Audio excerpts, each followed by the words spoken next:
Got the blue dodge.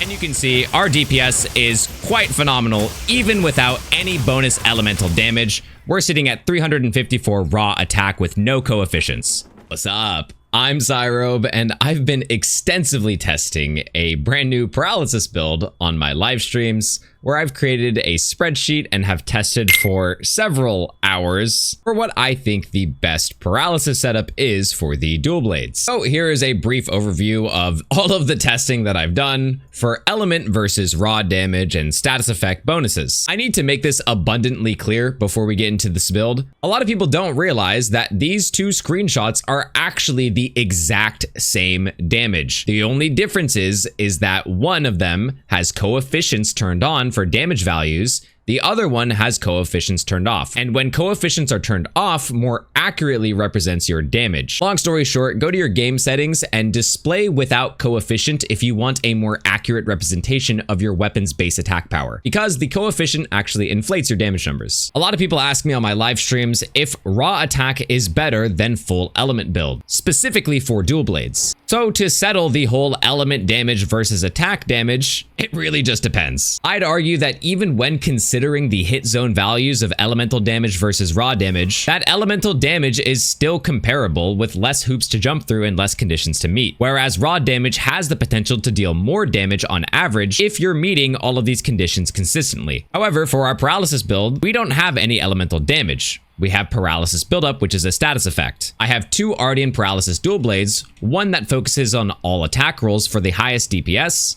and the other one that is more supportive with all elemental boosts for as much paralysis buildup as possible. In solo play, I'd use the attack boost, raw damage focused paralysis blades, but in a squad or group play, I'd opt for as much paralysis buildup as possible, because this allows you to almost instantaneously paralyze an enemy within the first few seconds of starting a hunt. And your DPS either way is still going to be extremely high when you can DPS a weak point without the boss being able to fight back or move. So something else I forgot to mention while recording was that I didn't add the skill known as critical status. And that's because critical status is just not good. And that's because of the way that statuses work in Monster Hunter. If my research is correct, any status effect has only a 33% chance to even apply it when you hit an enemy. The number that you see here is the amount of status effect that is applied to an enemy when that 33% chance is successful. For critical status to be good, you then need to have this chance be met and then critically strike on top of that, which if you have anything below 100% crit chance minimum, it's going to be even less,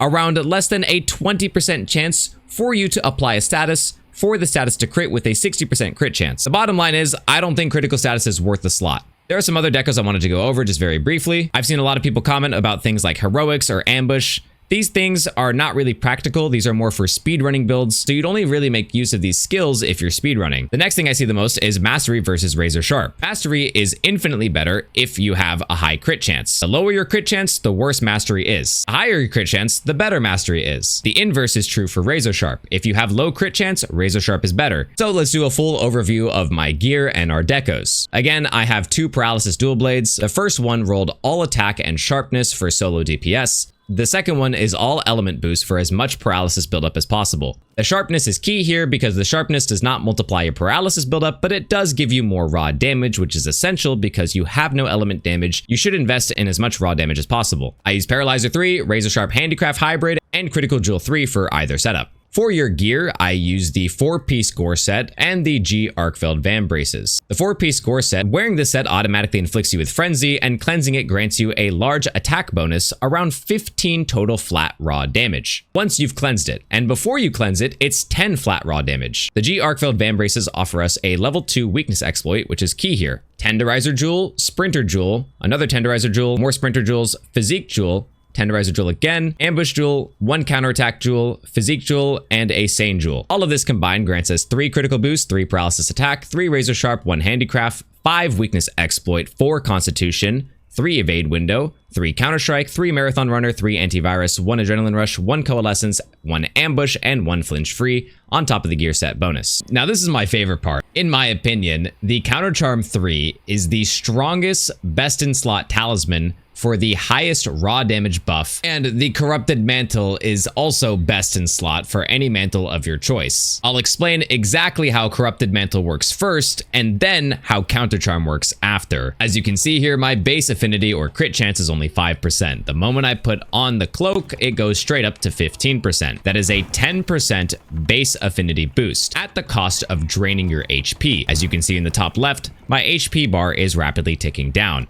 This is not a bad thing because you can literally just hit the enemy a few times in just a short amount of seconds and instantly remove the debuff from yourself. As you can see, my health is no longer ticking down, and I've been rewarded even more with my affinity granting an additional 20% bonus and my attack getting increased by 10%. So from my testing, the Corrupted Mantle drains your HP and grants you 10% affinity. But after a few seconds of hitting an enemy, it will cleanse the HP drain, grant you an additional 20% affinity for 30% total affinity while wearing this, and a 10% attack buff, which stacks with all of your other buffs, and most importantly, your blue demon dodge. One thing I really want to point out is just how good Counter Charm 3 is. It is one of the only offensive charms that lets you get up to a level 3 value, essentially maxing out an entire skill from just one talisman slot. It is the largest buff to your DPS in the game. You could argue that it might be better to get more crit chance, but in terms of raw damage, counterstrike is the king. 2 levels of agitator would only give you 8 damage. 2 levels of adrenaline rush would only give you 15. Burst level 2 only ends up giving you around 10 or 12 damage. But since we're using paralysis, we don't actually benefit from the elemental attack at all, making the raw damage not worth it. Counterstrike offers plus 25 attack from a single talisman slot that lasts for 45 seconds. It is the biggest buff to your damage, and I think it is extremely slept on. A lot of people are going to miss the point that I'm about to make. You do not need to rely on a boss to proc this buff. You can manually proc Counterstrike whenever you want. You don't have to just let the boss hit you, and this damage is very insignificant for the buff that you're going to receive, which lasts for 45 seconds, meaning you can enter the fight with a bonus 25 attack damage for free. Again, this lasts for 45 seconds. But here's the best part. If I set this machine to normal scent flying, you're gonna see something crazy. My buff is about to run out. I have 10 seconds left in the top right. Guess what happens when I get hit? That's right, the entire buff gets fully refreshed to its full duration, making it so that the uptime of Counterstrike can literally last the entire fight. Once again, I need to make this clear. I am not encouraging you to take damage or get knocked down. I'm just assuming that is probably gonna happen anyways. And when it does, it will grant you the biggest raw attack bonus in the game. And it completely refreshes every single time you get sent flying again. And most of these endgame monsters will send you flying in a single hit. Like I said, if you want more control of it too, you can always use a barrel bomb to keep it active. Got the blue dodge. And you can see our DPS is quite phenomenal, even without any bonus elemental damage. We're sitting at 354 raw attack with no coefficients. Once again, thank you guys for all the support on my most recent Monster Hunter Wilds videos. If you enjoyed, feel free to catch me live on Twitch as I live stream theory crafting every single day, making builds and spreadsheets with my community. I've been SYROBE, and hopefully I'll see you all live on Twitch. Peace.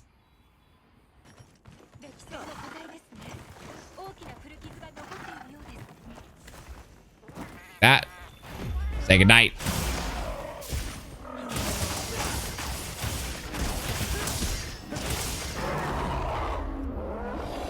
Come on. Ooh. See? And we got Counterstrike already. The value from Counterstrike already coming out. Oh, I can't move. Ooh.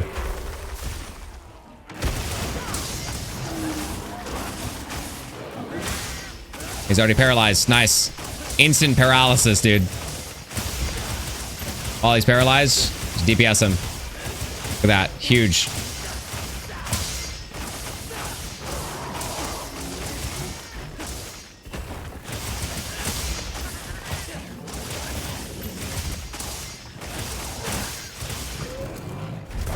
Ow. Get the wound. Because he's a tempered one, the wounds always like end up stunning him. DPS uptime.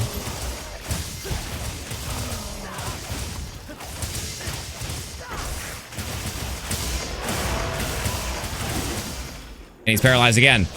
Already. Huge DPS from this crazy, insane value. Sharpen a little bit. With paralysis, yep, just like that. Perfect.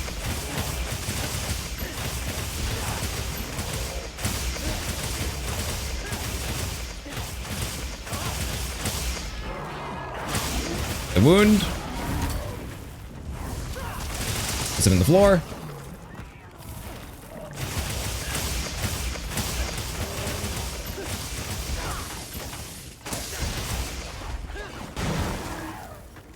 And just like that. Yay! Paralysis monkey down. Again, this only gets better when you're in a group too. Pretty good, pretty decent.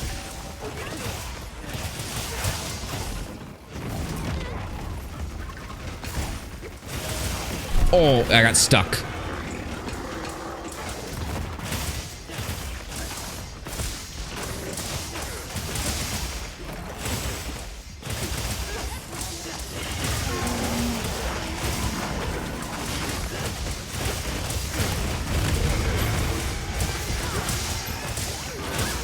Paralyze.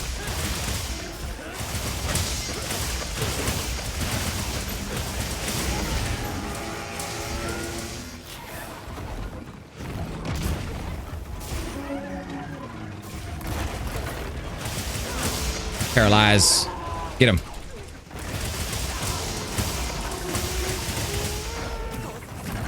No! Help me. Release me.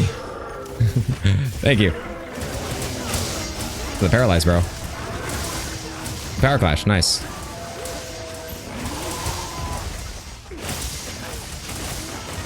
There we go. There's a paralysis that we know and love.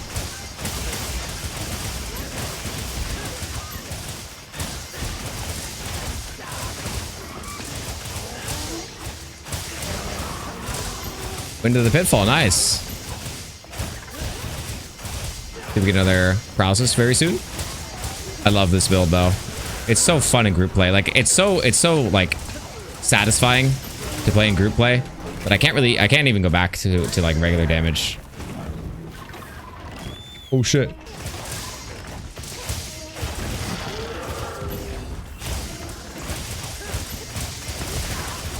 There we go. DPS too. And another paralysis, sweet. Love it.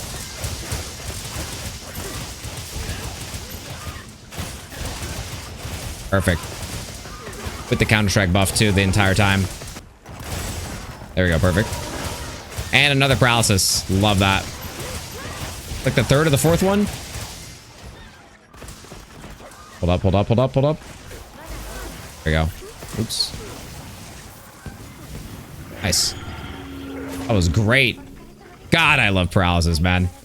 Paralysis in a group team setting is probably one of the best things for dual blades because your individual damage can never outmatch the advantage of him just being stunned or any enemy being stunned for like almost 10 seconds, getting free DPS on all the weak points from 4 different people. God, that felt great. I think I got like 3 or 4 paralysis. Yeah, that was a sub 5 minutes. That was a 4 minute, 39 seconds. This is showcasing the potential of paralysis in group play. I think it is amazing, especially if you have someone else that also has paralysis, so it builds up faster, because the boss does share the paralysis meter. So if I have paralysis and someone else has paralysis, then we actually build it up together instead of separately. We're building up the same meter to trigger the same paralysis, which is extremely OP because it makes it so that your buildup and someone else's buildup is just combined to be twice as fast as it normally would be separately, right? That was great. Perfect, boys. Thank you so much for playing. Shout out to my community. Shout out to you guys. Awesome.